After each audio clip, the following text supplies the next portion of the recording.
Pessoal, vamos lá. Então, eu já disse para vocês, eu quis fazer um tema, né, que estava mais ou menos na minha cabeça, no meu dia a dia aqui, que estava fresco, e eu acho que ia ser legal, assim, eu quis acabar um pouquinho com a minha hegemonia dos últimos QTechs de falar de Power BI, né, Power BI estava liderando feio aí meus temas de QTech, e aí para ser mais abrangente para a empresa, pegar um pouquinho mais da área de consultoria de Data Analytics, mas na verdade, assim, eu considero até esse tema, assim, NoSQL especificamente, ele é muito mais ligado com desenvolvimento, principalmente desenvolvimento web e tal, do que até com Data Analytics mesmo, na minha opinião, apesar de, obviamente, né, ser uma ferramenta de dados, mas aí a gente vai chegar lá. Então, ele acaba sendo até mais abrangente ainda, né, assim, esse tema para a empresa. Por isso, eu até chamei lá no grupo Galerinha Digital e tal, não sei se alguém apareceu aí, e nossa galerinha dev que... Oba, que bom! Então, beleza. E Florido e tal, ele nunca viu o grupo, mas isso é legal se participasse, mas beleza. Então, resolvi inventar esse tema aí, espero que vocês gostem, ok? Vamos lá. Bom, pessoal, nesse tema, deixa eu ver aqui como é que eu vou passar esse negócio. Ah, beleza, porque estava no Teams. Nesse tema eu vou começar um pouquinho com, acho que a minha ideia é discorrer um pouquinho aqui sobre a tecnologia, então, obviamente, eu vou começar um pouco com uma historinha, para a gente ver o porquê do surgimento desse cara, assim, o que motivou, como que surgiu a tecnologia, que eu acho que é um ponto importante para a gente entender. E aí, mais para frente, eu devia ter feito um slide de agenda aqui, né? E aí, mais lá para frente, depois da historinha, a gente discute um pouquinho da tecnologia mesmo. Coloquei um pouquinho sobre a questão de tipos, de NoSQL e tudo mais. E acho que é isso, na verdade, né? Acho que eu consegui realmente encher 40 slides com dois tópicos, duas sessões. Antes disso, antes de começar a minha historinha, eu achei importante aqui por conta de quando eu comecei a montar algum PPT aqui, eu quis basear em qualquer coisa da internet, aí eu lembrei que eu já tinha visto um vídeo de um cara que eu achei muito fera sobre esse tema, e aí eu acabei baseando muito da minha apresentação, um bocado, da minha apresentação, na apresentação desse cara lá, Martin Fowler. Eu não sei se o Ravi está aí hoje, ele estava de férias, mas acho que já para ele ficar de olho no meu inglês. Mas então, baseei um bocado na apresentação do cara, quem entende inglês e tudo mais, que quiser assistir esse vídeo, é muito massa. Eu posso passar o link depois. Mas, bom, é bem semelhante ao que eu vou falar aqui, mas é claro que ele destrincha muito melhor o assunto. Cara, muito fera, estudioso assim, de tecnologia, principalmente de desenvolvimento, desde sei lá quando. Acho que ele é da TW, né, da ThoughtWorks, e o trabalho dele, assim, praticamente é ser essa pessoa estudiosa e ditar regra, né, ditar bom, as coisas sobre essas tecnologias e tudo mais, esses estudos e tal. Então, essa palestra é bem massa. Beleza? Acho importante dar esses créditos aí. Voltando à historinha, eu tentei achar assim, uma forma legal de apresentar essa história, mais voltada assim, a NoSQL, banco de dados, e eu achei essa imagem que eu achei muito tosca, na real. Não vou tentar achar muito ela na tela, não, porque acho que ela tem informação demais, e em breve a gente deve voltar a ela. E aí foi aí que eu resolvi copiar o cara lá e fazer uma coisinha mais simples, assim, para a gente poder discutir um pouquinho dessa historinha, começar a contar e tudo mais, tá? Então, vou começar aqui lá desde o início, um pouquinho de banco de dados relacional mesmo, para a gente poder fazer essa comparação. Esses caras surgiram lá na década de 80, né? As primeiras tecnologias de banco de dados em geral, tá? E aí, falando um pouquinho sobre o banco de dados, exatamente para fazer esse paralelo, um pouquinho do que eles trouxeram de bom, e aí eu estou falando de banco de dados normal mesmo, SQL Server, Oracle, BM, sei lá, né, qualquer um desses, MySQL ou o que for. E aí eu acho muito engraçado que para a gente hoje, né, sei lá, nós estamos falando de 40 anos depois, para a gente é muito natural pensar em banco de dados, o que ele entrega, e é engraçado você pensar no momento que ele existiu, que ele não, que não tinha antes, né, como que era feito e tal. Eu até fiquei lembrando, assim, de TP, como é que chama? Projeto de programação na faculdade, né, como que a gente faz, quando os primeiros projetinhos que pedem para a gente fazer sem banco, e aí você tem que fazer um sisteminha cujo storage da sua informação é um notepad, né, um TXT, ou qualquer coisa do tipo, e a trabalheira que isso dá. E aí imaginar uma época de desenvolvimento sem banco é bizarro, né? Então, assim, como que a gente controla transação, duas pessoas mexendo ao mesmo tempo no mesmo sistema e tudo mais, duas ou N, né, mais, antes de tecnologias desse tipo, é bem interessante. Mas então ele introduziu exatamente isso, né? Coisinhas que hoje a gente trata como básico, como do dia a dia nosso, de persistência de dados, né? Então o sistema desligou, crashou, o servidor caiu e tudo mais, o dado está lá, está salvo, está persistente, está consistente e tudo mais. Integração dos dados, integração de sistemas, acho que a uniformidade de conexões em SQL, né? Assim, se a gente pegar de drivers que são comuns, tanto para SQL Server, quanto para Oracle, quanto para MySQL, ou qualquer coisa do gênero. Acho que está tocando aqui em casa. Desculpa, pessoal, vou ter que dar um minutinho. Para qualquer coisa do gênero, é tudo incomum entre as tecnologias. E aí isso traz a integração, traz diversos benefícios desse tipo. Outra coisa que ele trouxe, massa, banco de dados, trouxe SQL, a linguagem mega universal para lidar com dados. Assim, a gente que trabalha hoje mais coisas mais avançadas, data analytics, de data science, de engenharia de dados, né, de Spark e tudo mais, a gente vê que SQL ainda é super utilizado. Eu até gosto sempre de falar que existe uma fala da VP, da Gartner, de Data Analytics, e acho que alguém perguntou numa entrevista para ela, né, qual linguagem que uma pessoa que está entrando agora no mundo de dados tem que estudar, é Python, é R, é Scala, é o que for, e ela falou, não, é SQL, e SQL vai continuar sendo a mais utilizada por um bom tempo ainda. E é uma mega verdade, né? A gente vê muito isso no nosso dia a dia, por mais que a gente está usando uma tecnologia avançada, normalmente sempre tem uma forma de você enfiar um SQL ali no meio para facilitar o dia a dia e alcançar o objetivo. Então, mais uma coisa que surgiu desde lá. Transações, a gente vai falar mais tarde um pouquinho sobre isso, num comparativo mais integrado com o NoSQL, mas a ideia de conseguir fazer uma transação de banco de dados e gravar um dado em uma transação única, né, salvar esse dado por inteiro lá dentro e tudo mais, e o controle de isolamento e tal. E, é claro, os sistemas poderem entregar mais relatórios, né, e aí até começou o mundinho que a gente vive hoje, né, a gente que trabalha mais com digitalização e um mundo mais data-driven, obviamente começou a partir da possibilidade de alguém conseguir fazer relatórios dos dados dos sistemas que existiam. Então, o banquinho trouxe coisa para caramba, né? Bancos relacionais, tradicionais, mais desde a década de 80. Coloquei uma imagem qualquer só para simbolizar o conceito relacional da coisa, tá? E aí, continuando a nossa historinha, esses caras surgiram, mas eles surgiram junto, assim, desde aquela época. Opa, tô no Teams aqui. Desde aquela época, a gente tem já um probleminha, uma dificuldade em relação a trabalhar com sistemas mesmo, né? Por exemplo, fazer um sistema web, uma aplicação qualquer, e lidar com ela em conjunto com um banco de dados, né? E aí, essa imagem também da apresentação do cara lá que eu falei, ela simboliza muito isso, que normalmente um sistema, você pega uma tela qualquer de um sistema, ela traz dados o bastante para, na verdade, na hora que você tenta gravar isso no banco de dados, eles estarem espalhados em diversas tabelinhas. Isso é um trabalho muito comum no dia a dia de programação, de aplicação e tudo mais. Para o lado da galera dev aqui, né, de digital e tal, passa muito por isso, né, de fazer um app ali e ter que espalhar o dado do app em diversas tabelas e fazer a lógica de gravar nessas diversas tabelas e tudo mais. Para a galera de Data Analytics, é muito o contrário, né? Às vezes alguém pede um relatório, um gráfico em cima de um dado de um sistema, você tem que ficar navegando no banco de dados, tentando descobrir onde que as informações estão sendo gravadas e tal. Então, isso sempre foi um trabalho, uma dificuldade, um problema, né? Um desafio desde aquela época. E eu até nem lembrava, mas esse desafio tem um nome muito bonito que eu resolvi colocar aqui, que é o Impedance Mismatch Problem. Não sei quem aqui, acho que tem uma galera de engenharia aqui, não sei se alguém é da elétrica ou, sei lá, gosta de mexer com som de carro ou coisa do tipo, já ouviu falar desse problema. Isso, na verdade, é um termo puxado da elétrica.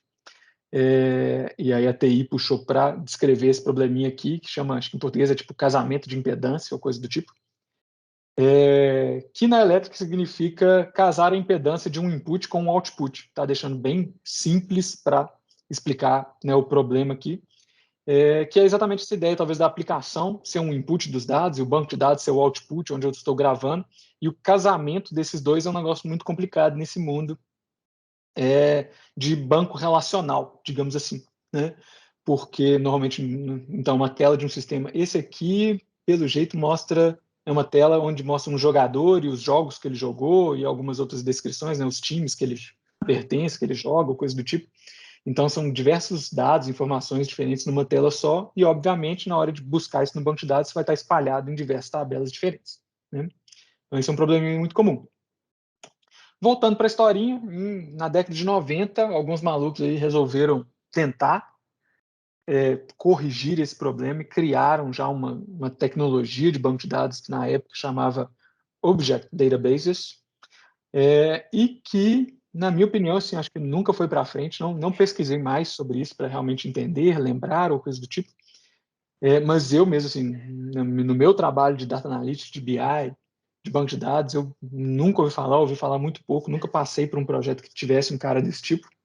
Eu acho que nasceram e morreram por ali mesmo. O cara do vídeo, né, que eu baseei, ele até fala que na época ele achou que ia ser super revolucionário, super moda e nunca foi para frente.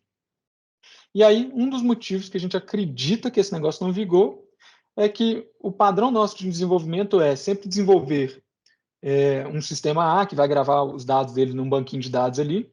E se esse banco de dados ele é voltado para objeto, ele é muito atrelado ao desenvolvimento daquele sistema. Normalmente esses bancos de dados naquela época eles eram atrelados inclusive à linguagem do desenvolvimento do sistema. Hoje, se a gente para pensar em banco de dados, a gente vê que na verdade eles são super desatrelados do desenvolvimento. Eu tenho, sei lá, um MySQL, open source e tudo mais, e eu posso desenvolver sistema em quase que qualquer linguagem diferente e gravar num banquinho de dados qualquer. Eu posso desenvolver, né, em .NET, gravar no MySQL, da mesma forma que eu posso desenvolver em Java e gravar no SQL Server. Quando eu tenho uma base orientada a objeto, que era essa tecnologia da época, acaba que ela era muito atrelada à linguagem de programação. E isso acabou impedindo um negócio que ficou muito comum na época também, que era a integração de sistemas diferentes através do banco de dados.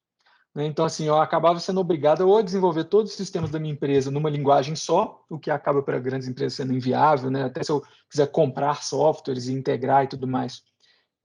Isso, obviamente, era inviável. E acabou que o negócio não foi para frente, né? Então, assim, aqui o modelo de banco de dados mais tradicional, e aí uma das palavrinhas que falava ali no slide anterior, né? De ser fácil de ter integrações, né, de ser uma plataforma consistente, de ter a linguagem SQL que é universal e tal, o banco de dados veio para facilitar muito essas integrações entre os bancos. Na verdade, sim, até dando um spoiler do resto da apresentação, esse slide aqui era até para ter um comparativo mais para frente, eu posso tentar fazer ele falando um pouquinho, mas eu resolvi tirar esse conjunto de slides, porque senão ia ficar muito gigante. Mas tinha um pouquinho mais dessa história mais para frente, eu vou ver se eu lembro de falar lá. Beleza. Então, nessa década de 90, tentaram engatar esse cara aí, esse banco de dados de objeto, não engatou e a gente continuou utilizando banquinho relacional. Né? Então, esse cara teve aí já 20 anos de maturidade, né? Hoje tem 40, nós estamos ainda trabalhando pra caceta com banco de dados, então, assim, eu acho que vai continuar, é super maduro e tudo mais.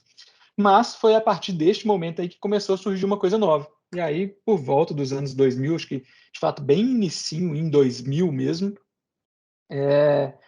surgiram algumas coisas, umas novas tendências que começaram a evoluir de novo esses conceitos de banco. De fato, assim, eu até deixei, agora que eu lembrei que eu deixei sem o nomezinho da tendência aqui, alguém arrisca dizer que eu estou falando aqui que pode ter surgido no ano 2000, assim, tirando o bug do milênio, não conta, tá?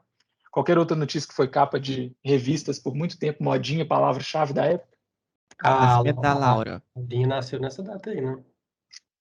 Sabia que ia vir essa, né? Eu demorei 2 horas de apresentação para chegar no nascimento da Laurinha. Big Data nasceu nessa época também. Como é que é? O conceito de Big Data nasceu nessa época também. Maravilha, cara. Olha só, você viu a apresentação, né, Leleu? Assim, a gente combinou aqui antes que eu falei, Leleu, se ninguém falar, você fala para mim. Mas é exatamente isso, cara. Então tá. Então o conceito de Big Data nasceu aqui nessa época e é exatamente agora que a gente vai entrar na historinha que eu realmente queria falar aqui, né? Mais no SQL mesmo. Então vamos lá. Até tem meia horinha rodando aqui. Vamos lá. Pessoal, eu resolvi começar essa parte no SQL contando até um pouquinho de case mesmo, assim, da gente entender o problema, tá? E tentar entender como que foi resolvido. E aí eu escolhi um case, talvez o mais óbvio, para falar de NoSQL, que foi um dos quase criadores disso.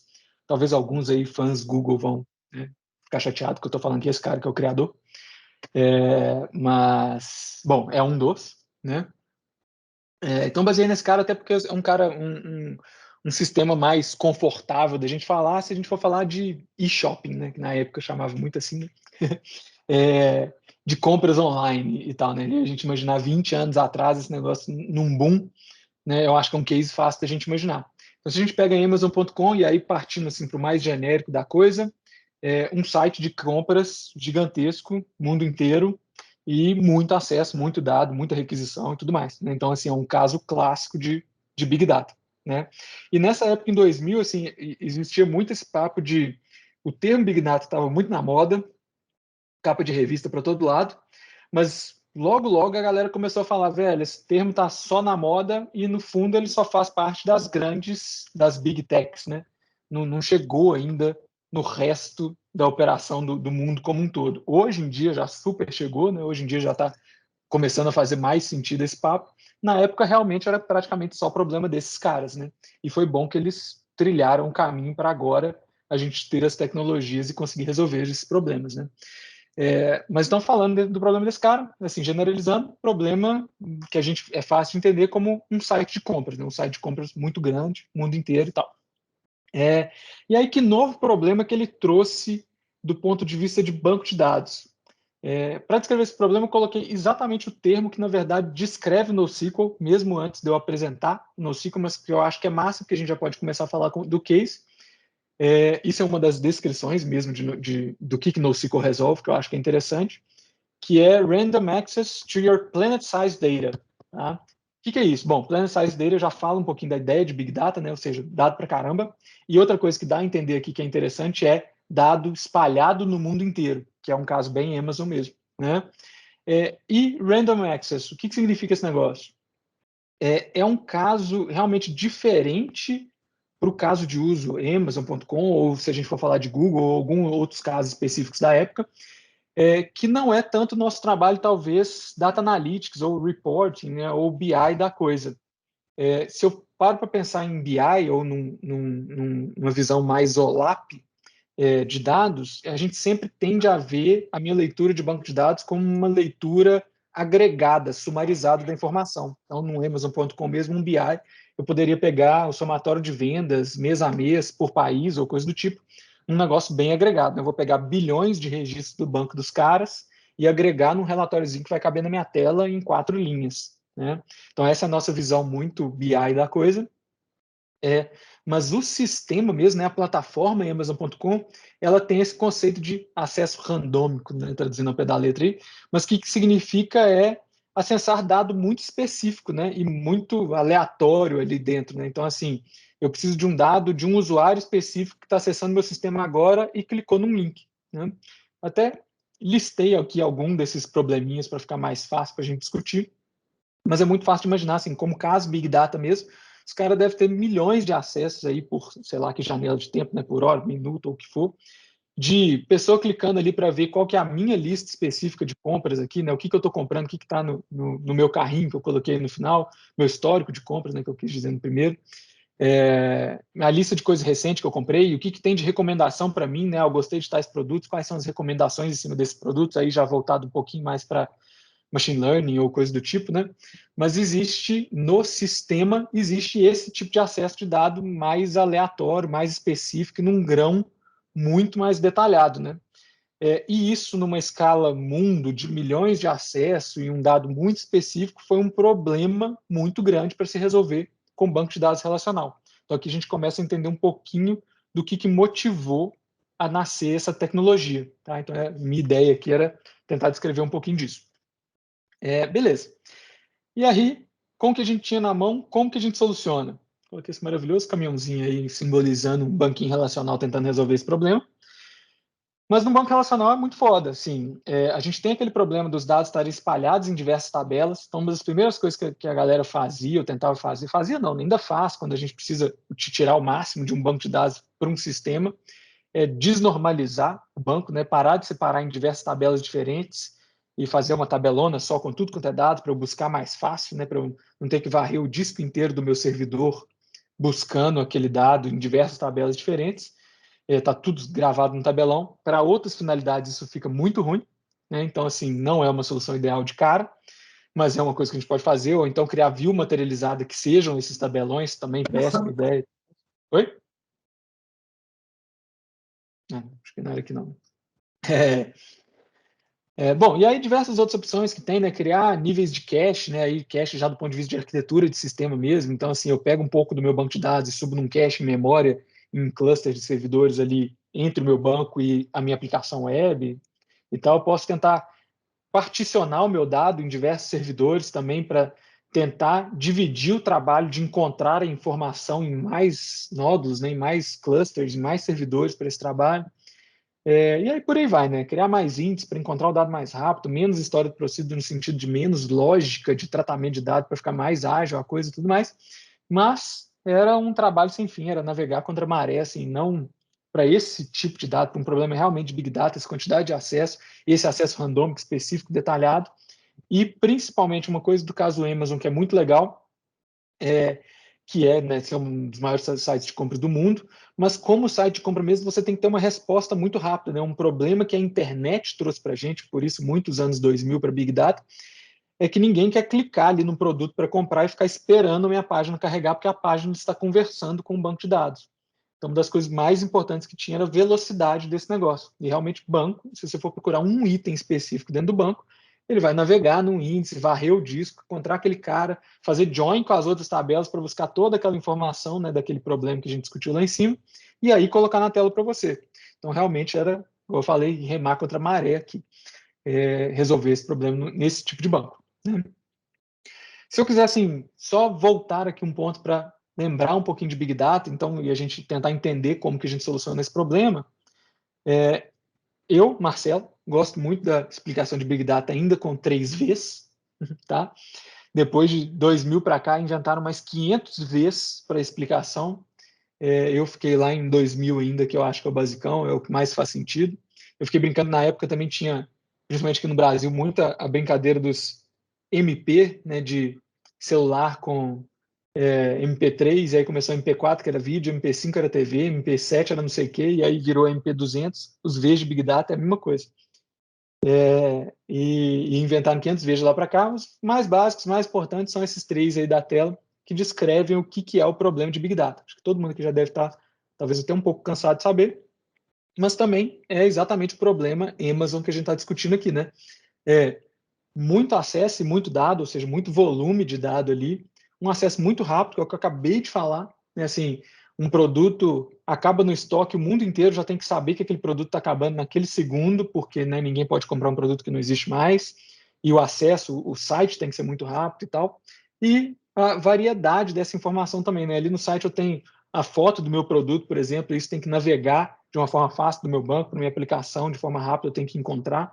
Da mesma forma que a gente resolvendo problemas mais data science mesmo, esses tipos de dados não estruturados dão ainda um pouco mais de trabalho. Né? Hoje a gente trabalha muito com Data Lake para gravar essas informações e tal, mas voltando nessa época que não tinha nada disso, era algo bem trabalhoso. Então, a variedade do tipo do dado que a gente está trabalhando, o volume crescendo absurdamente e a velocidade que a gente precisa dessa informação e da relevância dessa informação era o que descrevia Big Data. E outra coisa que a gente já discutiu em outros QTECs é como solucionar esse problema de Big Data.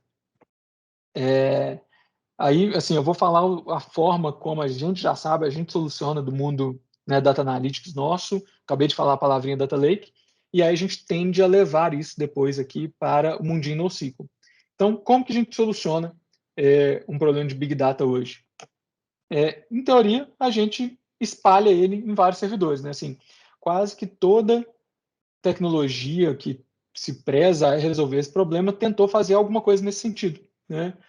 Tudo que surgiu desde essa época de 2000, até usei os termos ali, mas principalmente talvez o MapReduce, né, o conceito da coisa, poxa, temos muito dado de diversos formatos, né, completamente desestruturados, e chegando cada vez mais rápido. A única forma com tecnologia de solucionar isso eu tenho que dividir para mais de uma pessoa, mais de um computador resolver.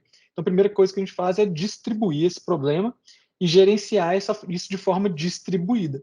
Né? Isso, o termo que a gente usa é esse conceito de scale out. Né?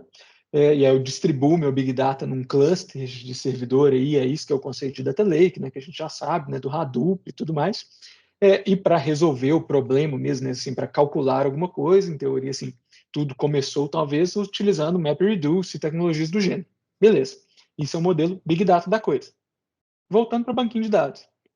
Pessoal, eu não sei quem está acostumado, essa daqui, né, esse QTEC está sendo muito técnico e muito conceitual, então estou falando para variar, né, rápido, desembolar, tudo mais, vocês podem me parar, pode tirar dúvida, pode fazer comentário ou qualquer coisa do tipo, beleza? Espero que esteja dando para acompanhar, entender, gostar e tudo mais, correto? Sim. Beleza, valeu. Então vamos lá.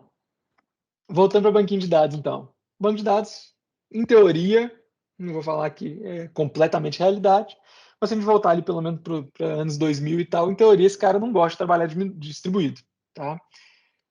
Bom, não foi muito projetado para isso na época, a gente vai discutir mais para frente um pouquinho sobre consistência de dados e um porquê que isso que ele não gosta de trabalhar nesse formato, mas banco de dados mesmo, tradicional, relacional, não foi feito para trabalhar assim, né? E o problema daquele caminhãozinho que eu coloquei ali na foto anterior é que o scale up, né, que é um servidor, eu aumentar esse servidor, isso tem um limite. Na verdade, assim, o limite ele poderia ser até muito grande, mas ele começa a ficar inviável também, né? Até do ponto de vista de disponibilidade, não faz sentido eu ter um servidor bizarramente parrudo ainda ter que ter vários outros desse cara, várias cópias desse cara só por conta de disponibilidade, ter que gerenciar esse negócio e fazer aquilo funcionar dentro de uma caixinha só. Então, bom, isso tudo foi para explicar o case, né, o problema que a gente tinha em mãos, estão voltando lá no exemplo Amazon, o surgimento Big Data e o fato realmente que banco de dados relacional não estava pronto para solucionar isso. Mas e daí então? Então agora vamos realmente falar de NoSQL e uma pausa só para beber um golinho d'água. NoSQL. E aí, nessa época, então, voltando ali nos 2000, começaram a surgir propostas de solução para esse problema. E aí, dois caras tiveram um papel principal aí, provavelmente, na invenção, no surgimento da tecnologia. Normalmente, até injusto falar de dois caras, assim, dessas big techs na solução desses problemas, que normalmente esses caras engolem caras menores, ou pesquisas, ou faculdades, ou coisas do tipo, mas assim, não interessa, né, esses caras acabaram lançando essa tecnologia e tudo mais. Mas, assim, via de regra, a gente fala que surgiu desses pontos aqui, que eram talvez os dois principais que tinham essa dor na época, né? Amazon.com a gente já discutiu.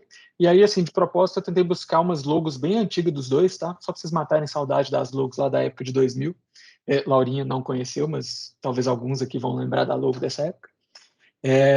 Mas e aí a Google é talvez muito específico o caso dos caras, né? Porque não é uma tecnologia que a gente trabalha diretamente, né? Mas querendo ou não, os caras têm que indexar o mundo inteiro da internet e gravar isso num banco de dados de forma que a gente encontre rápido a coisa que a gente está pesquisando. Então, um problema bizarríssimo também, né? E completamente descrito como planet size e acesso randômico. Beleza. E aí esses caras trouxeram para a mesa duas tecnologias que cada um deles inventou dentro de casa. Né? A Google trouxe o Big Table, que até hoje existe. Na verdade, os dois, né? Existem os termos lá em cada uma das suas respectivas nuvens. Acho que é interessante reparar isso também, né?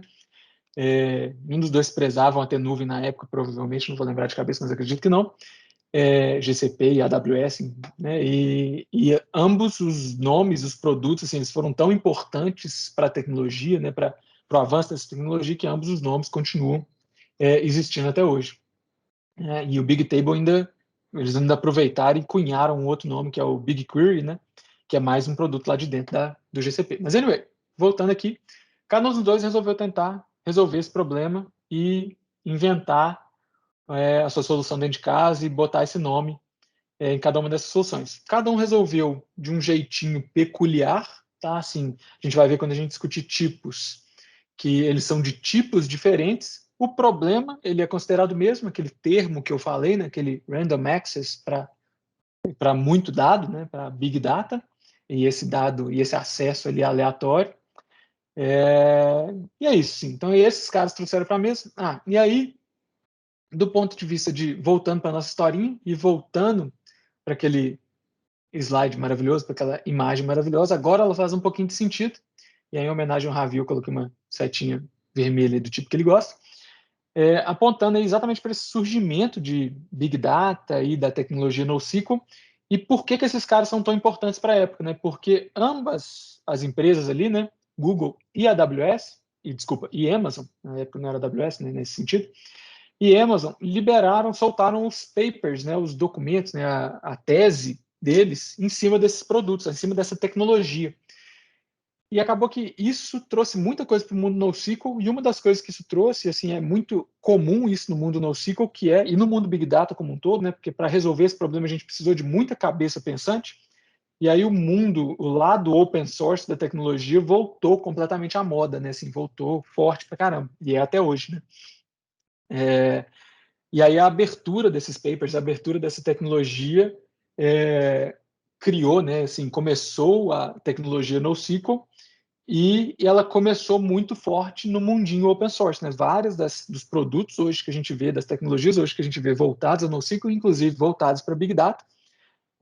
Antes ali a gente até viu o paper de MapReduce especificamente, né? Mas tudo isso hoje é muito voltado para open source ainda, né? Claro que a gente tem produtos, né, específicos, até baseados em open source também, mas ainda existe muita coisa, ainda é muito forte nessa área, né? Óbvio. Então, beleza. Então, esses caras criaram dentro de casa, resolveram o problema, liberaram o paper sobre o assunto, e aí todo mundo pôde começar a pensar no problema e resolver de outras formas e criar novas tecnologias.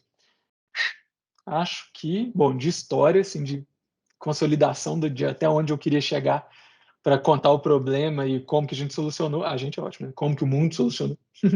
Era isso que eu queria dizer.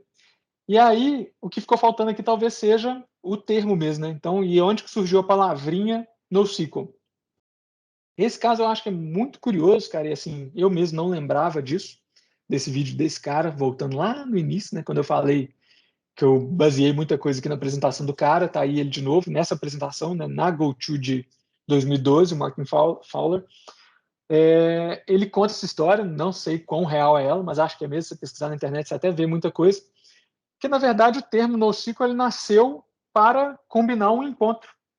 Isso é muito doido, ele até brinca falando que em 2000 você não conseguia fazer nada, combinar nenhum encontro grande o bastante para trazer muita pessoa famosa sem uma hashtag de Twitter. Né? Para tudo que você ia fazer no mundo da tecnologia, a moda era Twitter, então você tinha que inventar sua hashtag e fazer ela pegar, né? E fazer ela trend. E aí alguém inventou a hashtag NoSQL só para falar assim, galera, saiu esses papers aí desse assunto, vamos bater um papo sobre isso? Na verdade era isso, né? E aí fizeram uma NoSQL Meetup, né, em São Francisco, tentei copiar aí, mas essa imagem está péssima, para conversar sobre esse assunto, mas assim, não existia bem uma tecnologia na época, e a ideia do NoSQL era só falar de alguma coisa, né, talvez não relacional, alguma coisa diferente de banco SQL, mas o cara aí na palestra dele lá, ele dá a entender que assim, a esperança dele, e eu concordo que o termo NoSQL é muito fraco para descrever o produto, mas ele fala que NoSQL, na verdade, deveria ter sido só essa hashtag, e depois a gente ter dado outro nome para essa tecnologia, porque não tem nada a ver com isso. Concordo plenamente. Mas beleza. Então, NoSQL nasceu nessa época como essa hashtag para combinar esse encontro, e aí acabou que a gente cunhou como nome da tecnologia e tal, mas aí agora eu quero exatamente discutir um pouquinho disso, né, dessa diferença e tudo mais, mas achei curioso colocar aqui para vocês. O que a gente tem de definição dessa tecnologia também? Esse slide é muito bom, porque tem nomes bonitos aqui que eu não tenho nem ideia quem são, mas eu estou deduzindo que são pessoas importantes da pessoa, pessoal. Mas eu acho a descrição, a definição da tecnologia, eu acho que é uma coisa legal.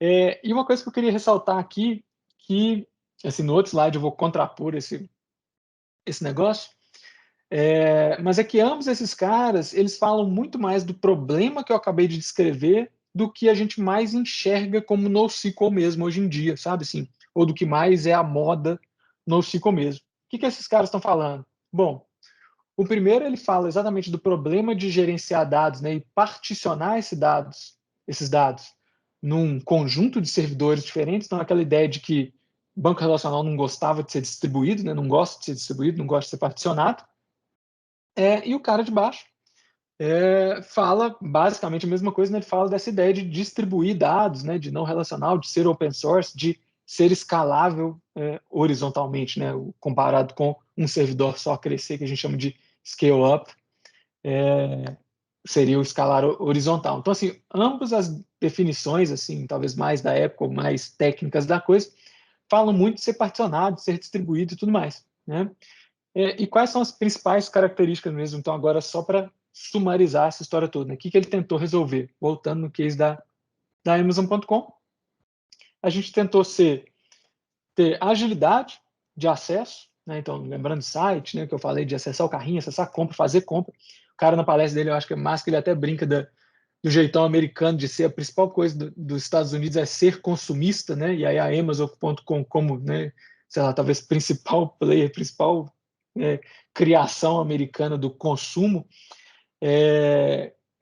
assim, para eles é absurdo eu não ter condição de, no mais rápido possível, comprar alguma coisa, né? O objetivo americano é sempre esse, principalmente sempre estar disponível, né? Assim, meu site, independente de se tem o produto, se não existe, se outra pessoa está comprando, se é um double booking, né? Se é uma double compra ou qualquer coisa do tipo, o importante é estar disponível, funcionar, clicar e comprar. Depois eu resolvo. Eu acho isso muito massa, porque isso simboliza muito a forma de funcionamento NoSQL.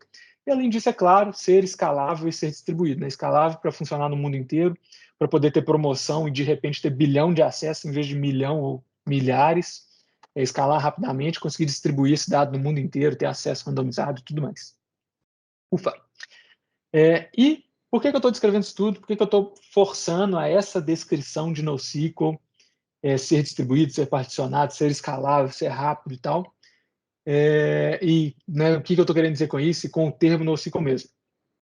Porque eu acho que assim, o negócio, talvez o entendimento mais comum de NoSQL, e até antes de eu mesmo estudar um pouco mais sobre isso, em outros projetinhos que eu já tive e tal, eu tinha muito uma outra visão de NoSQL. Na verdade, eu achava que o principal problema que ele resolvia era outro. E aí, por isso que eu contei essa historinha toda e quis contextualizar melhor o problema que eu acho que ele se prezou resolver. Mas uma característica que mais se fala de NoSQL, na verdade, talvez seja esse cara aqui, que é ser schemaless, nomezinho bonito, mas que basicamente talvez diz respeito a não ter esquema, né? E esquema seria talvez a descrição dos meus dados, né? Num banco de dados relacional, eu tenho minhas tabelinhas têm colunas, e as colunas têm nome e tipo, né? Então tem muita regrinha para se guardar um dado dentro de um banco relacional. Já dentro de um banco NoSQL, não.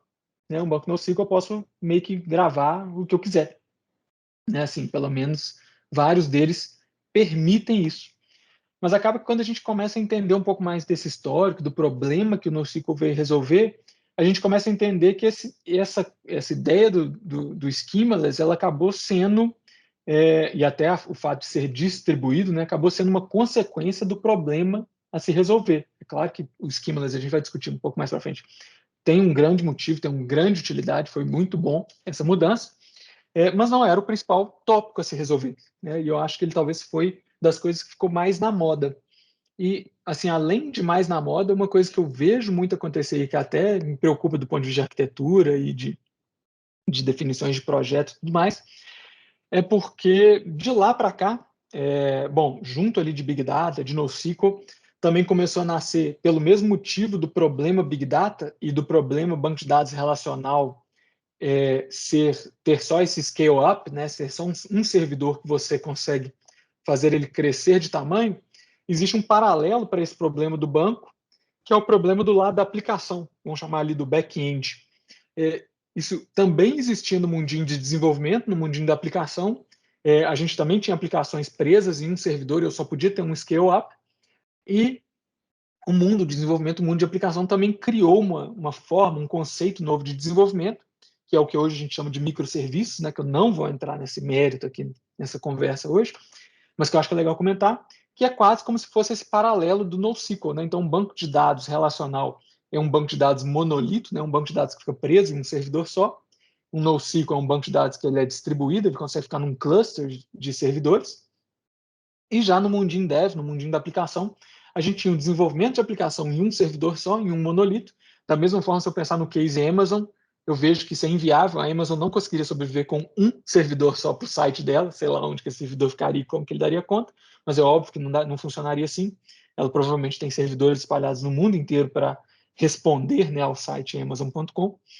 E aí, além de só esse problema, né, porque isso seriam só os front-ends da coisa, mas até o back-end a gente também começou a distribuir em diversos servidores e distribuir em diversas roles, né, em diversas funcionalidades mesmo.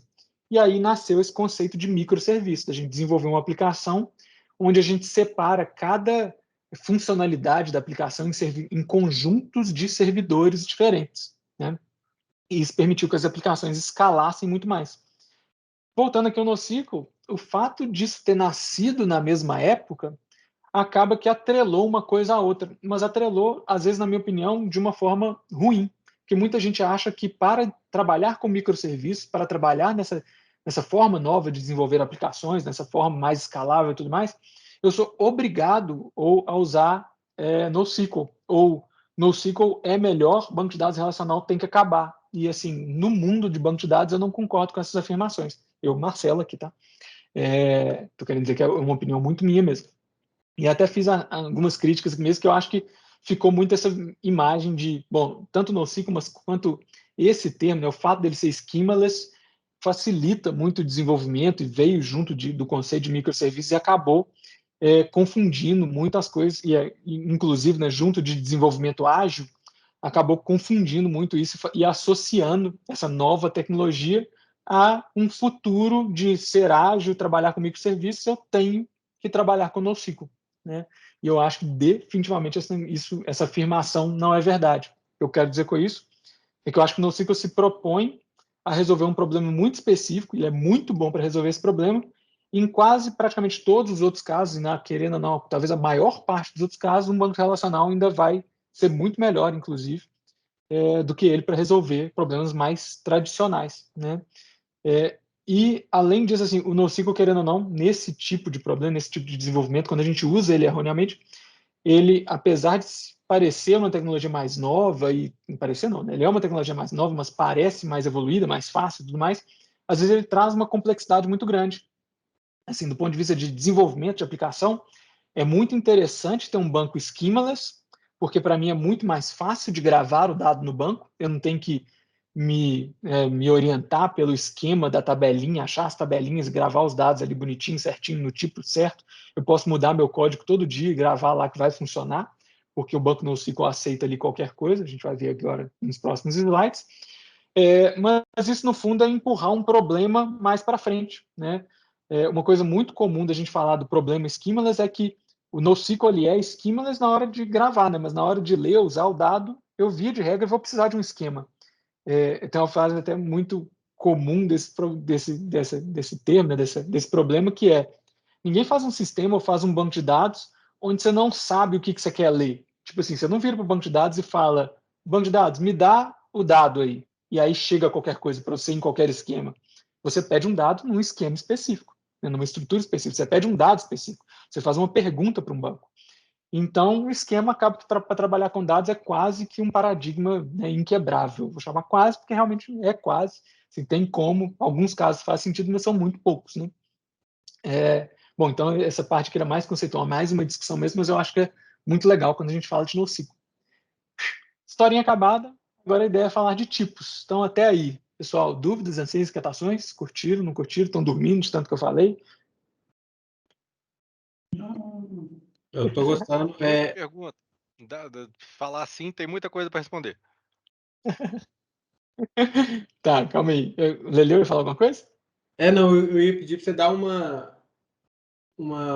meio que uma clareada na diferença aí, que ficou meio confuso na parte de a diferença entre ter um servidor e ter vários servidores, e que isso não tem a ver com a parte de ter um servidor relacional e não relacional, assim, meio que esse quadrante dessas duas classificações aí, fazendo um comparativo só para exemplificar. Calma aí, eu acho que eu entendi. Ter um servidor e ter vários servidores, relacional ou não relacional. É isso que você falou mesmo, né? Isso. Tá falando mais ou menos disso aqui.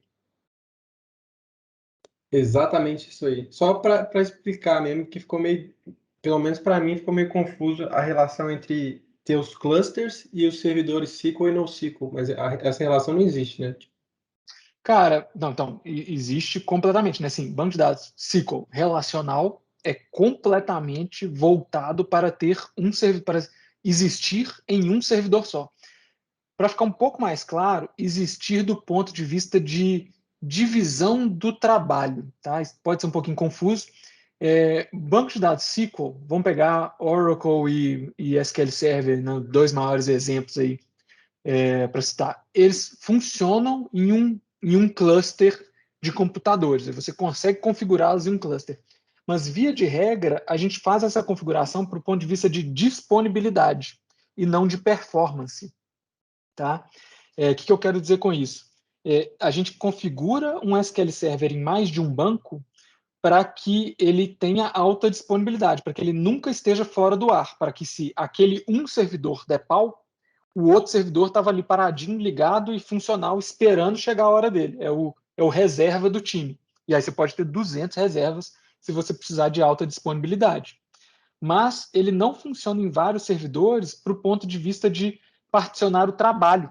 Isso é uma coisa até que, assim, quem não trabalha tecnicamente mesmo com banco, administração de banco, às vezes nem sabe dessa característica, né? Assim, já ouviu falar de cluster de SQL Server, acha que ele divide o trabalho assim como um cluster web, né? O web tem muito esse paradigma de ter um load balancer, que a gente fala, né? Que é um cara que divide o trabalho entre vários servidores. Então, faça a requisição num site, cai num NoPy, que é muito semelhante ao conceito Big Data, né? Cai num NoPy, esse NoPy decide quem que é o filho que vai pegar aquele negócio ali. Então, a gente divide o trabalho. Cada hora, um computador pega um trabalho para ser feito. Banco de dados relacional não foi desenvolvido nessa época, deixar mais claro aqui, para funcionar dessa forma. Até hoje, sim, se a gente for trabalhar com SQL Server e Oracle, grande maior parte das configurações que a gente vai fazer, via de regra, é um servidorzão que tem que dar conta de tudo mesmo.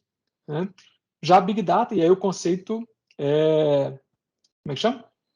E aí até a forma como NoSQL funciona. Novamente, da mesma forma que num banco relacional, às vezes quem não trabalha diretamente na administração não enxerga que ele não funciona distribuído, o contrário também é verdadeiro para o NoSQL, né? Às vezes quem não instalou um NoSQL, não configurou, não sabe que ele funciona distribuído. Acha que ele é um servidorzinho que resolve o problema.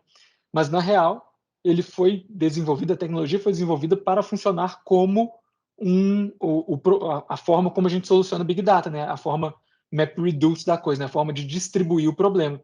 Então, eu particiono meu dado, eu distribuo meu dado em diversos clusters, e eu tenho também diversos clusters de processamento que são capazes de encontrar um dado ali, processar e retornar. Então, eu distribuo tanto a informação, o dado em storage distribuído, quanto o processamento, a computação também em computadores, né, distribuídos. É assim que claro que um NoSQL você pode instalar num servidor só, mas para solucionar o problema Big Data, via de regra, a gente cria essa distribuição, esse conjunto de clusters. Era essa mesma a dúvida, Leleu? Era exatamente essa a dúvida. Entendi. Beleza. Beleza, eu acho isso muito massa, cara, exatamente por conta do que eu falei do Schemaless, né? Às vezes a gente associa tanto o NoSQL a preciso de um banco que seja schemaless, que a gente não sabe que, na verdade, a ideia dele é outra, velho. Ele foi desenvolvido para ser um banco distribuído.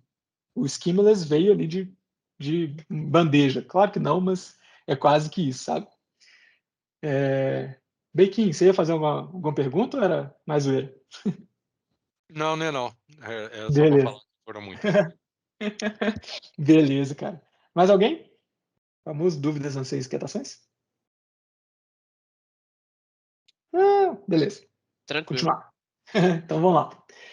Pessoal, igual eu falei, eu consegui fazer 50 slides de 2 sessões quase. Então agora a gente está na segunda sessão e aí é para contar um pouquinho mais tecnicamente como que o cara funciona. Eu acho que foi bom falar da história, para a gente falar desse background, entender assim, o porquê da coisa. E agora a gente entender, bom, o que surgiu disso, né? Quais são esses tipos, o que eles fazem, né? E quem são os caras. Bom, então de tipo de NoSQL, na verdade, assim, NoSQL hoje em dia, e até o mundo Big Data como um todo, né? Esse mundo de Data Analytics avançado, a gente tem muitas palavrinhas, né?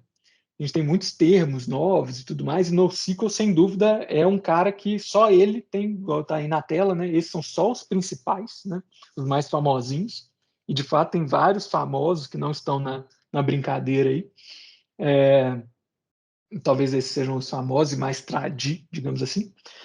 Mas então tem muito nomezinho e tal, e eu acho que seria legal falar um pouquinho desses caras, e aí eles mesmos se categorizam em formas diferentes e tal. Então, minha ideia aqui é falar um pouquinho disso. Então, de lá para cá, né, dos 2000 para cá, surgiu essa galera toda. E acho que Neo4j mesmo, por incrível que pareça, eu não sabia. é dos primeiros desses caras, ele surgiu já bem em 2000 mesmo, bem no início de 2000.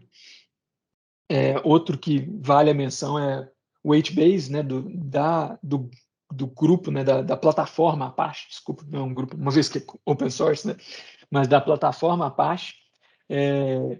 Um que é legal, assim, que foi exatamente talvez o pegar os papers, né, do que criaram o NoSQL e colocar isso dentro da plataforma Apache, né. Então ele é um que é completamente baseado ali no Dynamo mesmo, né, na ideia Amazon da coisa. Eu vou falar um pouquinho mais do porquê depois, né, por causa do tipo dele. Beleza. CouchDB também é antigaço. Eu acho que no meu dia a dia, eu acho mais raro de encontrar. MongoDB, acho que talvez seja dos mais famosos. E talvez os dois que eu mais ouço falar, tirando o Neo4j, que tem um trabalho específico que a gente vai discutir, talvez MongoDB e Cassandra são os nomezinhos mais tradicionais mesmo de resolver problemas no SQL, né? E aí cada um vai cair na sua caixinha específica, né? MongoDB é uma dessas desenvolvidas, se eu não me engano, dessas desenvolvidas open source, cresceu pra caramba, virou um monstro de software, de funcionalidade, né? E muito importante, né? No mundinho NoSQL. E Cassandra, se eu não me engano, surgiu dentro do Facebook, né? Era mais um dos caras lá da época dos 2000 que tinham esse problema Big Data para resolver também, né? E aí acabaram, criando esse monstrinho escrito aí, Cassandra. Que a título de curiosidade, até o nome, eu não sabia disso também, é uma zoeira com a Oracle, né, com um comparativo aí, né, ele sendo NoSQL e a Oracle sendo SQL, né, relacional. Cassandra é, sei lá, da mitologia grega, ela é conhecida como The Cursed Oracle, né, o Oracle, sei lá, que foi amaldiçoado. Acho que é uma zoeira mesmo, só para brincar com o nome da Oracle. Então, beleza. Então, tem uma cacetada de opção. Vamos discutir um pouquinho mais tecnicamente quem são esses caras, o que fazem, de que se alimentam, de onde vem. Categorias, né, os tipos do NoSQL mesmo. Hoje a gente entende ele nessas 4 categorias, nessas 4 principais categorias. Vou descrever um pouquinho sobre elas e até subtipificar elas, talvez. Né? Não vou prezar muito a descrever agora, porque eu vou fazer um slide sobre cada uma. Mas a gente tem, então, os do tipo de documento, os do tipo graph, databases, os de key value pair e os wide columns ou column family. Eu, na verdade, até ouço mais o nome column family, mas esse slide saiu como wide column. Eu acho que talvez o paper Google ele fala wide column. E aí já dei um spoiler, né? O paper da Google, especificamente, é wide column. Engraçado, a HBase está wide column também, agora eu não posso estar vacilando. Eu achava que ele era key value. Eu posso ter colocado errado aqui. Marcelo, te interrompendo. O Cosmos DB também entraria no... Cara, eu não quis colocar aqui, né, nem no slide anterior, nem nesse, das grandes nuvens. Né, a gente tem, obviamente, esses players. O Dynamo, né, da Amazon, entrou porque, poxa, o cara é a origem de tudo, mas eu não estou colocando ele enquanto produto aqui, mas ele existe como produto na AWS, né, o DynamoDB. No GCP, né, no Google, a gente tem o Bigtable e na Microsoft a gente tem o Cosmos DB, né? Que na época, na verdade, ele surgiu, a título de curiosidade, o nome inicial dele era Document DB, né? E aí criou-se criou uma dúvida ali de, poxa, esse cara trabalha só com documento mesmo, ele tem outros tipos e tal, e a Microsoft resolveu trocar o nome, e para um nome que significa bem o problema do Big Data que ele soluciona, né? Que é o problema de dado espalhado no mundo inteiro. Mas, respondendo a pergunta, cara, o que aconteceu com esses específicos das nuvens é que eles começaram, assim, como é uma venda as a service, os caras tentaram não tipificar o produto deles. Então, o produto ele tende a resolver todos esses tipos ou todos esses problemas ao mesmo tempo. Então, por exemplo, o DynamoDB da AWS, ele nasceu key value, e é até muito comum para o problema de desenvolvimento de site mesmo, tá? Que é o uso bastante do Redis, ali, que é até usado bastante em memory mesmo, para ter agilidade em site.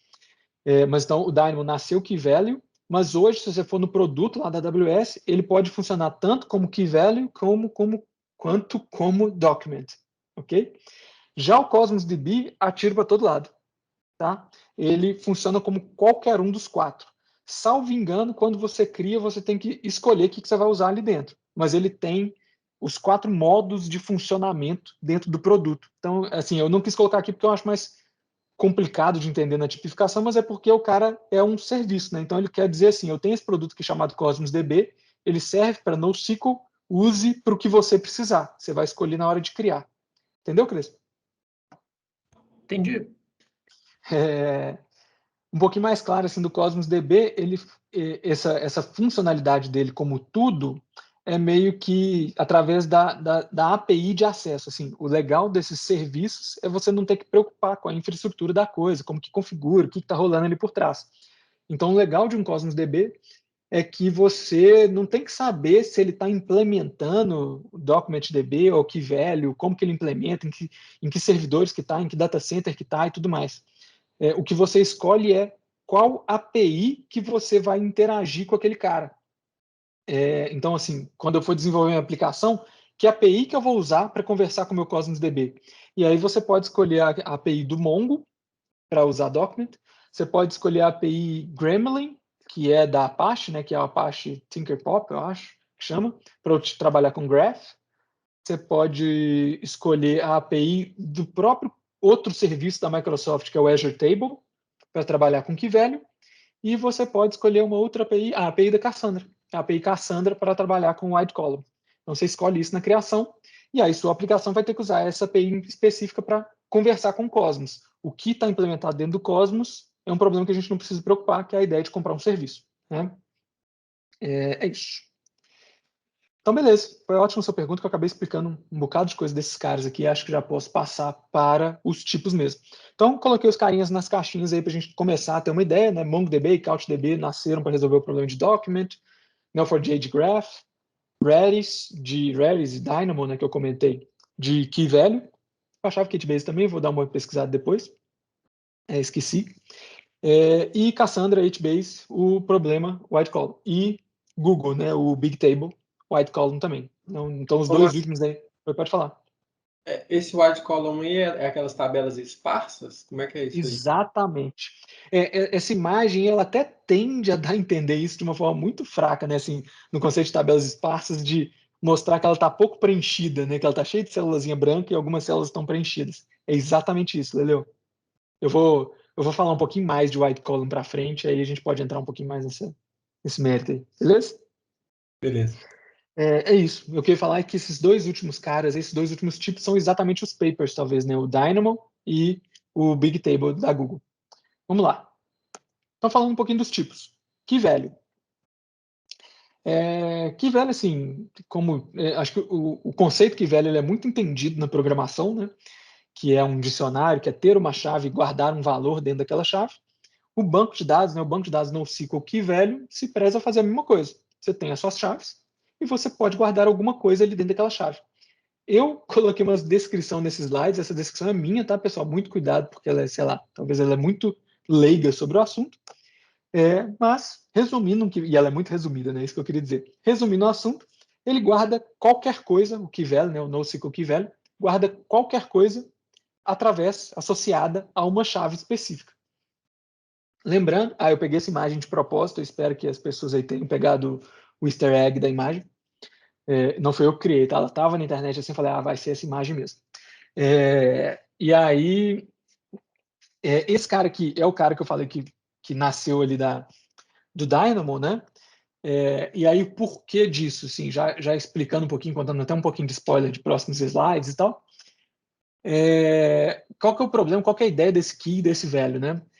Por exemplo, eu conseguir pesquisar alguma coisa do meu site ali, né, da usabilidade do meu site de uma forma muito rápida. Então, digamos que eu, Marcelo, entrei na Amazon.com e quero fechar meu carrinho. Já estava lá no carrinho as coisas, eu quero só comprar, passar o cartão. E eu clico lá no meu carrinho.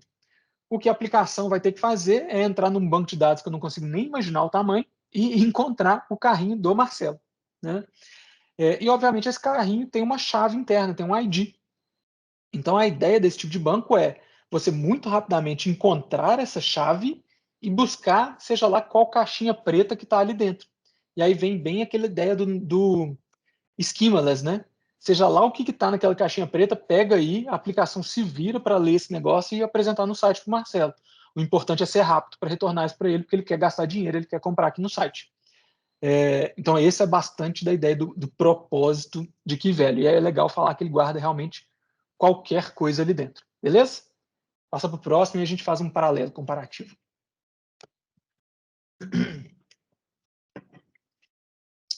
DocumentDB. Desculpa, Document. É o tipo Document. DocumentDB seria o nome antigo do produto da Microsoft. NoSQL, tipo Document. Já vou colocar aqui a descrição, porque ela é muito semelhante à anterior. A grande diferença nesse caso aqui é que eu não estou guardando qualquer coisa. Qualquer coisa ali no anterior eu exagerei, tá, pessoal? Mas com certeza deve existir alguma tecnologia, algum open source, algum maluco aí que realmente fez qualquer coisa. Mas anyway, é só para diferenciar os propósitos aqui, né? O Document talvez tenha sido uma evolução, um passo posterior ao Key Value, no qual a galera tentou organizar a casa e falou, não, vamos guardar documentos associados a essa chave, para ter, né, como eu falei, um pouco mais de organização aqui. E esse documento, via de regra, também uma tecnologia que nasceu, ficou muito forte na época, né, ali dos 2000, normalmente é JSON. Né? É JSON porque, já falei ali, né, que nasceu junto do conceito de desenvolvimento de microserviços, de API, de REST API e tudo mais, e tudo isso comunica via REST, né?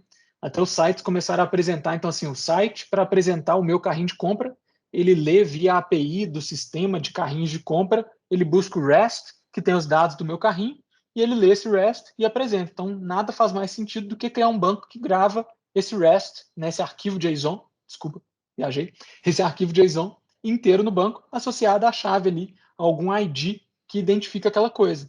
Né? Então, seja o meu carrinho, seja o meu profile, digamos, né, sei lá, se fosse Facebook, né? Buscar o profile do usuário, buscar as conversas, buscar o chat dele, né? Sei lá, qualquer coisa do tipo.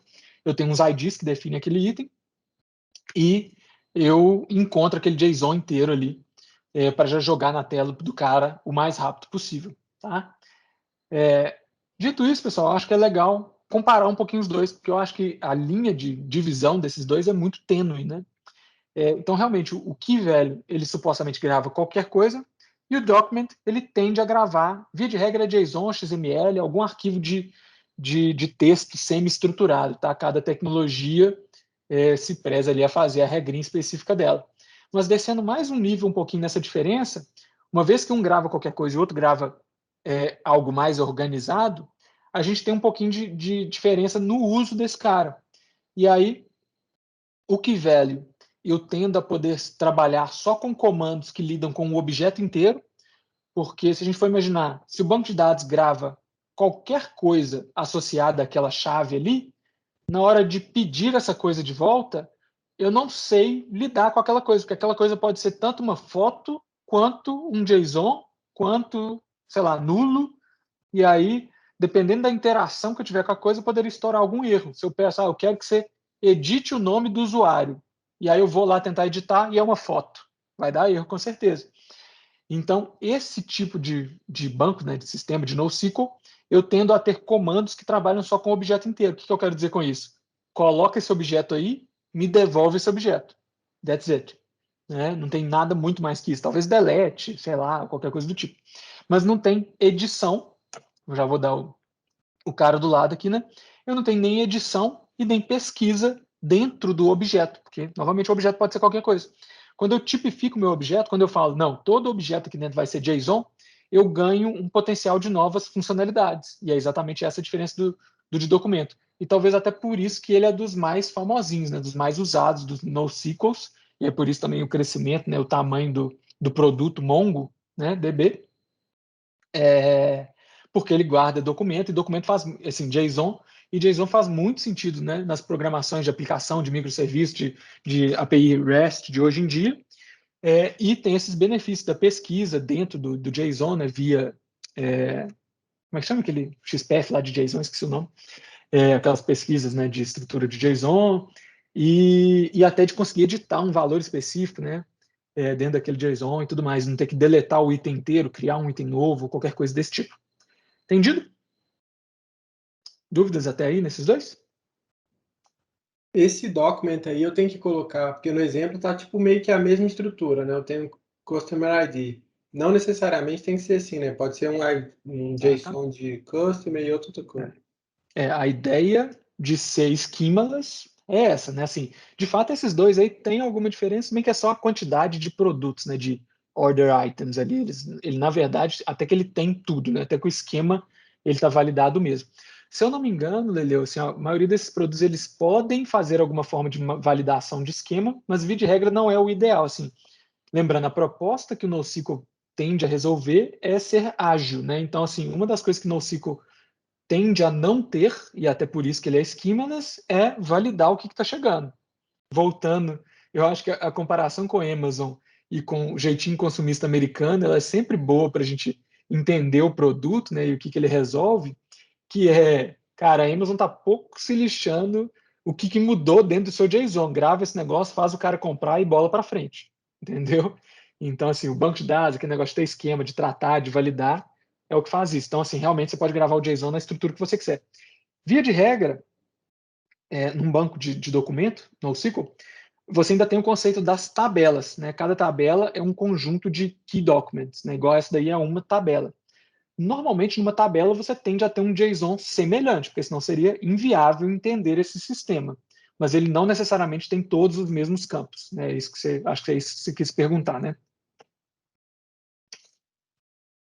Entendeu? Foi, na verdade, eu quis perguntar mais se tinha essa definição de tabela que você está falando aí. Eu já entendi. Uhum.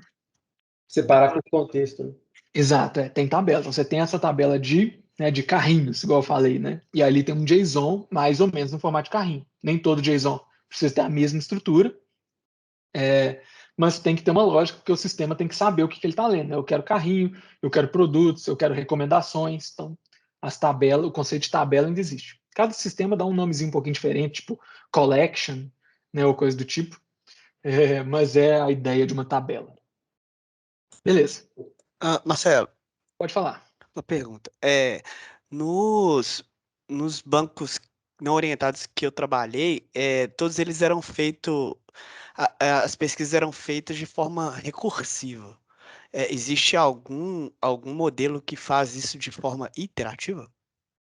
Recursiva, você fala que você varria e procurava? Isso. É? Não, cara, existe, né? A ideia, o que eu falei aqui, exatamente dessa ideia aqui, né? Você pode pesquisar por um valor de dentro do JSON ali, se a ideia é essa, né? Eu posso pesquisar por todo mundo que no carrinho de compra aí deles tem o ID de produto 4365, igual tá ali, né? Isso existe essa funcionalidade em alguns desses produtos, sim. Claro que assim, o objetivo do produto mesmo não é para da tecnologia não é exatamente esse, né? A ideia é realmente retornar rápido o JSON inteiro de uma chave, né? De uma chave específica, tipo a 1001, 1002, retorna o JSON inteiro. Mas você consegue fazer essas pesquisas com dado, pesquisa direta, sem recursividade, né? Sem rodar todo mundo. E tanto consegue quanto algumas dessas tecnologias, elas têm inclusive índice em cima de coluna do JSON, entendeu? Então, até para fazer essa pesquisa mais rápida, se ela é comum para o business ali, para o negócio. Respondido? Sim. Beleza. Partiu. Então, key value e document foram. Agora vamos falar do Leleu chamou aí de sparse. Eu acho bom, porque é um nome que pode rolar também. Eu gosto muito do nome column family, porque eu acho talvez para mim é dos mais fáceis de entender esse negócio, apesar de que eu acho esse tipo aí meio complicadinho. Mas vamos lá. A ideia dele, querendo ou não, ainda é bem semelhante. Vou comparar talvez mais a do key value pair, tá? Ou talvez, inclusive, desculpa, um JSON também é muito semelhante. Porém, ele tenta, eu estou falando muito se preza hoje, né? Ele se preza a estruturar um pouquinho mais esse JSON, tá? O que eu quero dizer com isso? Nesse exemplo aí, nessa imagem, eu achei boa porque ela dá para visualizar um pouquinho isso. Ele tem o conceito da chave também, né, do key, da parte key value, né? Então ele tem ali um row key 1, 2, 3, 4. Então a ideia dessa tabela aí, dessa collection, sei lá como é que isso chama dentro do conceito column family, esqueci aqui agora o nome que ele dá para isso.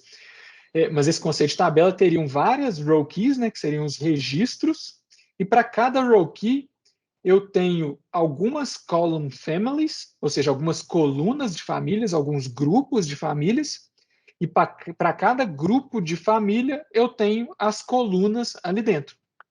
Então, realmente, ele é um pouquinho mais complicado, mas se você parar para reparar o lado direito aí da coisa, né, o lado, né, que está as column families e tal, ele acaba sendo semelhante a um JSON, só que estruturado, onde eu estou organizando ali, falando, olha, eu vou ter um grupo, né, uma primeira aba desse JSON, que é um profile. Dentro do profile eu tenho name, billing address e payment. E eu tenho um outro grupo chamado orders, onde eu tenho as minhas orders, onde eu tenho as compras que esse cara já fez, né? Então, no fundo, querendo ou não, ele é só uma estrutura, ele é um pouco mais estruturado, talvez até um pouco mais esquema, né? Estranho falar, de um JSON. Eu chamei de esquema aqui, pessoal, mas é bom deixar claro que, assim, o propósito de quase todos os NoSQL, não, de todos os NoSQLs, é ser sem esquema.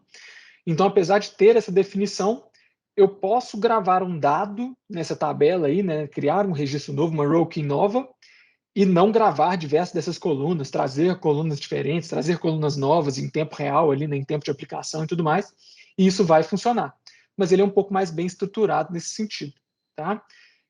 Ele é chamado de sparse, né, o conceito de sparse column que o Leleu falou, porque ele tem essa cacetada de coluna. O objetivo desse cara é ter muita coluna mesmo, e querendo ou não, para cada row key, não necessariamente, na verdade, assim, é muito incomum que todas as colunas estejam preenchidas. Tá? O mais comum é que, tipo, para uma row key, 10% das colunas ali vão estar preenchidas, o resto vai estar tudo vazio.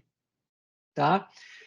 Então, assim, do ponto de vista de tabela, de banco relacional, é muito esquisito pensar nesse modelo, né? Ele faz muito pouco sentido para a gente. Do ponto de vista relacional, né, porque eu ficaria com um tabelão cheio de coluna e um monte de coluna vazia, e do ponto de vista de storage de banco relacional, normalmente os bancos não eram acostumados a resolver esse tipo de problema, e essa tabelona cheia de campo vazio iria gastar espaço, né, gastar espaço para avisar que está vazio, esquisito. E aí o conceito de sparse column é exatamente isso, né, não gastar esse espaço. Tá? Bom, então aí só aquela minha definição tosca desse cara, ele guarda dados em colunas, então ele é dos três, talvez um pouquinho mais estruturado dos três, né?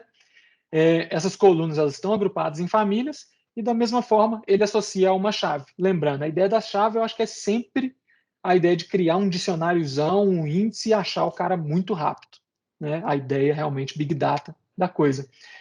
A parte sparse, né, do conceito aí das colunas vazias e tudo mais, é que ele tem esse conceito de compressão column store, né? É uma das tecnologias, assim, talvez tenha sido criado esse conceito de fazer um banco de dados, NoSQL, column, com o conceito de column families e tal, de ter diversas colunas e tudo mais, para se chegar nesse ponto de poder utilizar também dessa compressão column store, que é o que permite as colunas vazias a não gastarem espaço nenhum, e aos dados repetidos também não gastarem muito espaço.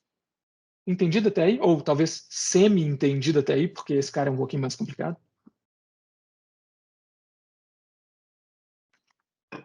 Ok.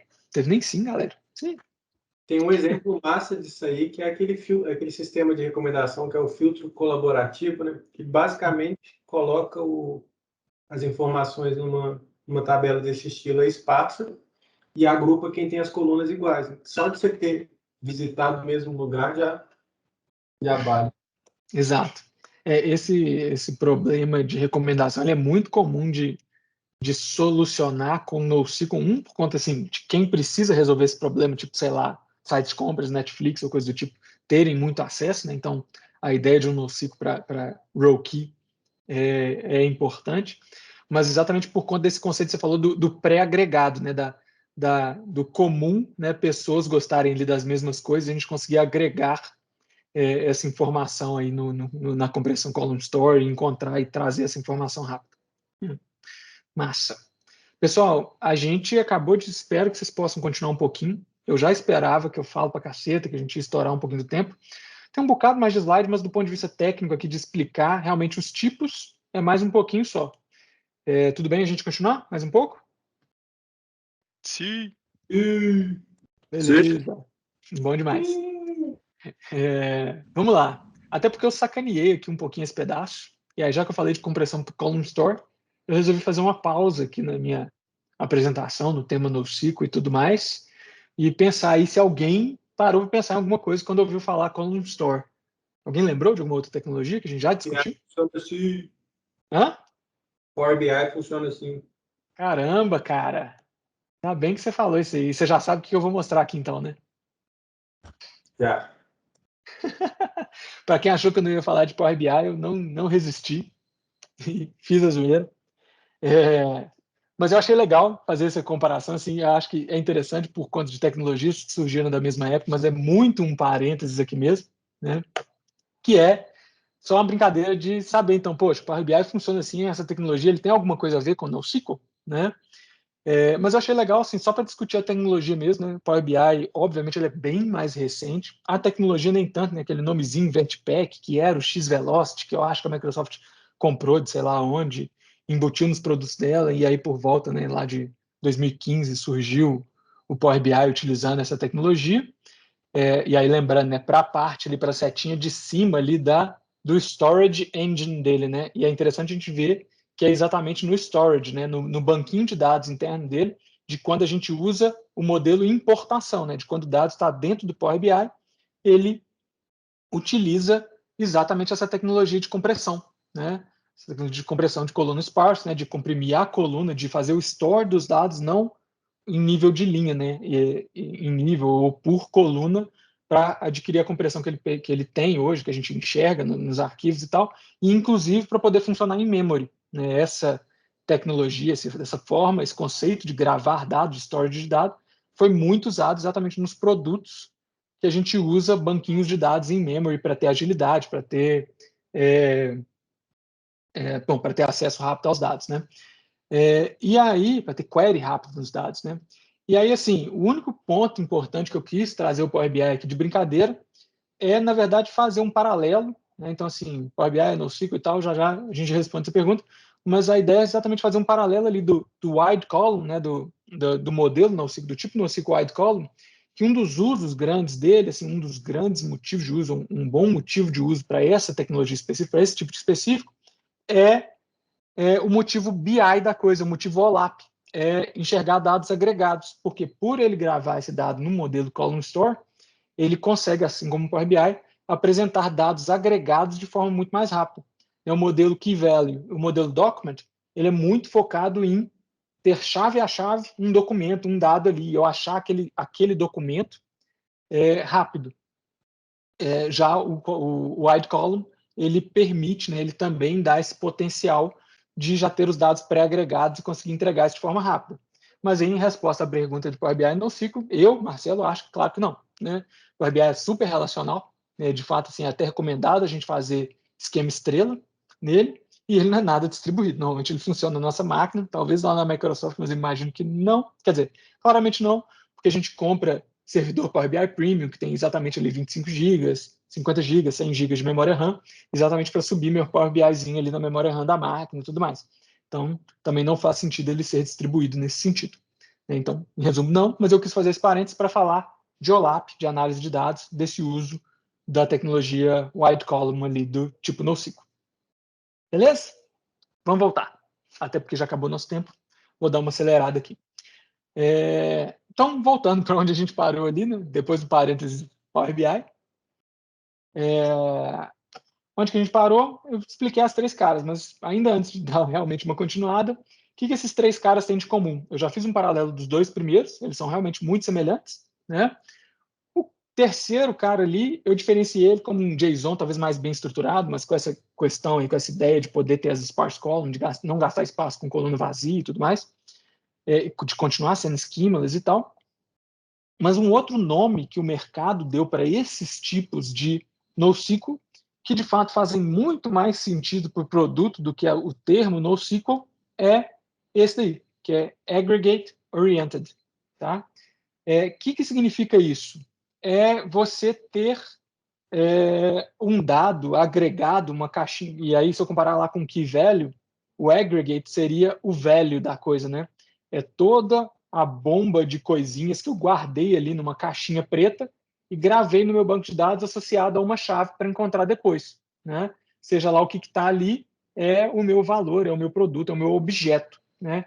E aí entende-se isso como esse conceito de um agregado, né? E aí isso é o que todos eles têm em comum. né? O key value, ele grava um agregado ali na chave, né? Um agregado pode ser qualquer coisa. O document, normalmente esse agregado, essa tradução está péssima, né? Mas esse agregado é um JSON. E o column family, esse agregado é aquela quantidade de informações ali nas colunas, mas não deixa de ser um agregado, porque quando eu pesquiso pela chave, ele me retorna aquele agregado todo. Tá? E aí, continuando sobre isso, por que isso é legal? Por que isso é bom? E aí tem dois grandes motivos. Um deles é, voltando lá atrás, esse probleminha que a gente tinha lá, década de 80, de banquinhos de dados, distribuir dados em tabelas diferentes era complicado. Agora esse negócio é fácil de resolver. Eu pego a minha tela inteira, junto em um agregado e gravo no meu banco de dados, né? Em alguma tabela específica, foi a pergunta do Leleu, né?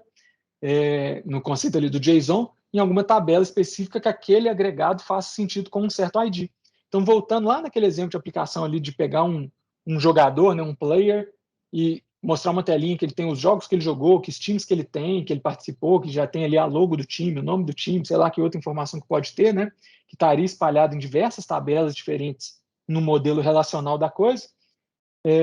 Para programação via banquinho NoSQL, esse negócio é muito mais fácil. Eu pego essa tela inteira, componho ela num JSON, e aí eu posso falar, banco de dados, grava esse JSON aí do meu jogador de ID 1001. E na hora que eu precisar de construir essa tela de novo, né, na hora que alguém clicar lá no link, quero ver o jogador 1001, né, quero ver o Steve, e o sistema for pesquisar o jogador 1001, ele já vai pegar esse JSON inteirinho ali, já vai vir com tudo quanto é dado que ele precisa, não precisa fazer join, não precisa fazer lookup, não precisa fazer nada, já vai vir esse JSON inteiro e eu vou poder apresentar esse dado todo na tela. Então aí a gente vê como que a tecnologia conseguiu sanar o problema Big Data mesmo, né? Assim, voltando ao caso Amazon, né? Ao clicar em alguma coisa na Amazon, ele conseguia apresentar aquela tela inteira de uma vez. É porque o paradigma que, né, o NoSQL faz em comparação relacional é exatamente gravar tudo aquilo que eu preciso naquela tela, via de regra, tá, gente? É claro que não é tão fácil assim, né? Mas via de regra, em um agregado só, né? Em um documento só, em um JSON, em um conjunto de colunas só. Entendido? Maravilha. Vou considerar silêncio como entendido. Sim. E aí, por último, assim, outra coisa muito boa desse cara é que isso é uma grande diferença para o relacional e da dificuldade da gente distribuir o relacional. Né? Então, assim, ter esse agregado é muito bom para a gente distribuir em vários servidores. Por quê? Porque se eu trabalhasse com as tabelinhas relacionais, as várias tabelinhas separadas, se eu editasse aquela tela ali do jogador e desse um botão update, eu quero atualizar os dados, e o meu banco de dados fosse distribuído e relacional, agora o meu sistema de banco de dados ia ter que editar várias tabelas em vários servidores.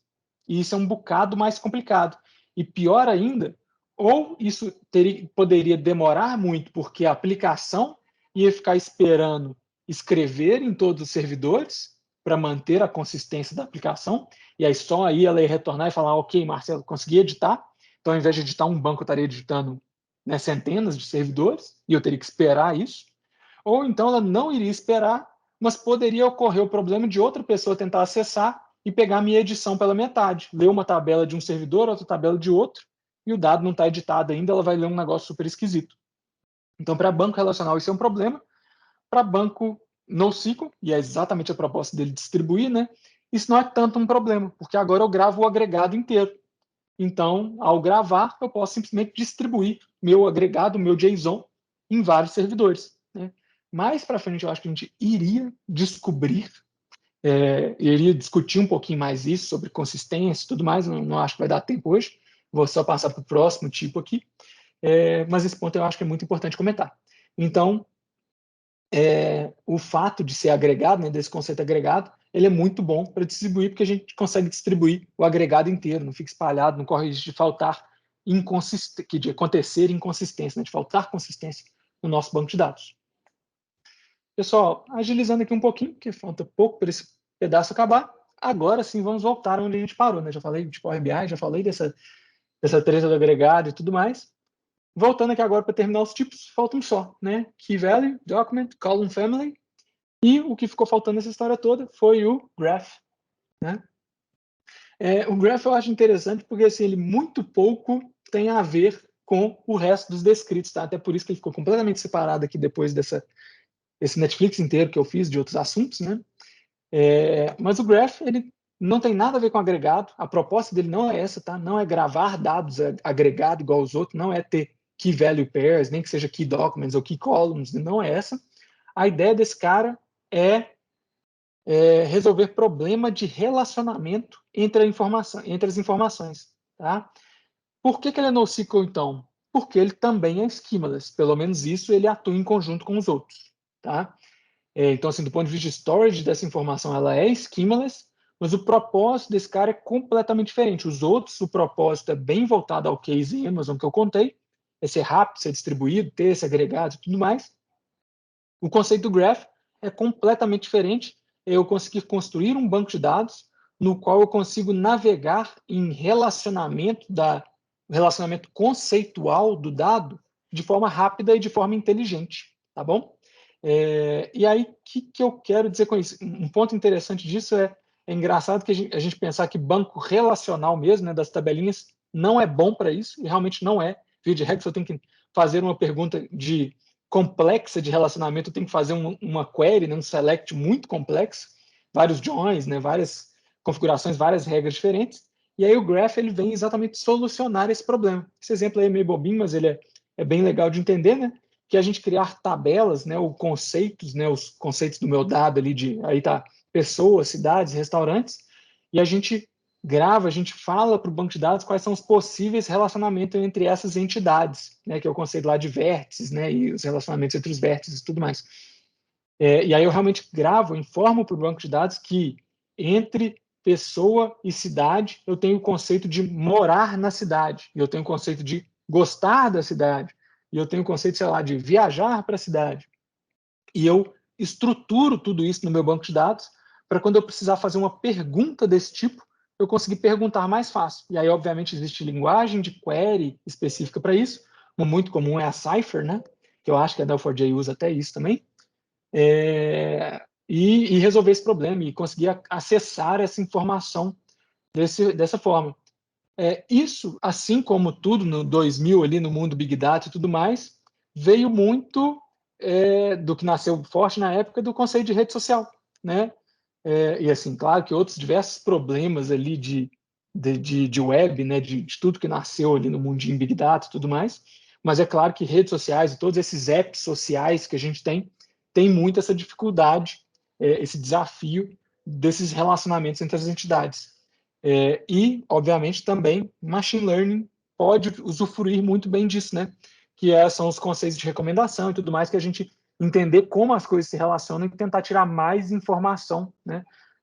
Sei lá, mais valor desse tipo de informação. Pessoal, beleza? Entendi? Marcelo, fazer um comentário nisso aí. Pode, cara. Assim, na real, você vai fazer um comentário aqui, rapidão. Eu acho que eu vou pausar por aqui mesmo. Eu acho que já deu tempo bastante para hoje. Eu posso até continuar, se alguém quiser continuar aí comigo e tudo mais. Mas eu acho melhor pausar aqui. Talvez a gente volte outro dia. Tinha só mais uma parte que eu acho que é legal de consistência ali desses bancos para falar. Fala aí, Lenil.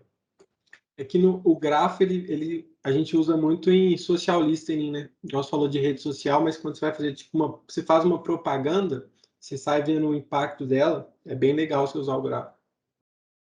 Sim, tipo, por onde passou a coisa, né? Assim, o que aconteceu? Esse cara viu, retweetou, aí esse aqui retweetou, curtiu, aí aquele ali fez outra coisa, você vai vendo quais foram as relações. Você consegue ver o impacto dela. E aí a cascata dessa relação, que é um negócio impossível de conseguir, sei lá, com um banco de dados talvez tradicional, que é, tipo assim, quem retweetou conhece qual pessoa, ou quem retweetou fez mais o quê, sabe? Que tipo de pessoa que é essa, que outros relacionamentos que ela tem, né? Isso é muito, muito foda de tirar de um outro banco de dados que não esse.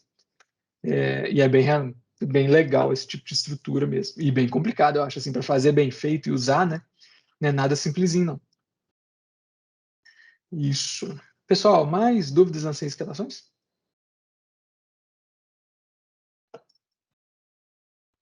E quem que ainda conseguiu durar até agora na reunião e tudo mais? Eu perguntei aí, galerinha, acho melhor a gente continuar outra hora, né? Minha consciência mental já está começando a vacilar. Ia falar isso. Verdade, assim, por mais que eu falava, vou fazer a introdução de um tema aqui, eu falo pra caramba, né, velho? E você também não tem consciência do tanto que isso que você está falando é complexo para a galera, né? Então você Isso, cara, vai facinho, falando, vai velho. falando. Eu Isso que contei eu uma ia historinha comentar. só. Contei história, velho. Falou, 1980, falou, banco. e foi só a introdução mesmo. Foi. Foi, cara. E nem não aprofundamos em nada, não vimos código, não vimos nada. Mas beleza. Pessoal, assim, espero que vocês tenham gostado. Realmente eu tento fazer o mais introdutório possível, mas eu acho que é massa, assim, eu acho que dá para conhecer, aprender muita coisa. Exatamente por conta disso que vocês falaram. E é isso, assim, a gente pode tentar voltar, acho que não vale a pena um outro, valeu, um outro QTech, um outro dia, acho que faltava aqui, sei lá, 8 slides, mas de conteúdo mesmo, acho que são só uns 5. E aí a gente faz uma agenda um outro dia, eu peço lá para o marketing marcar e a gente só termina esse assunto aí para ficar legal. Beleza? Pra vocês descansarem da minha voz aí hoje. Sim. Então tá bom. Valeu demais, pessoal.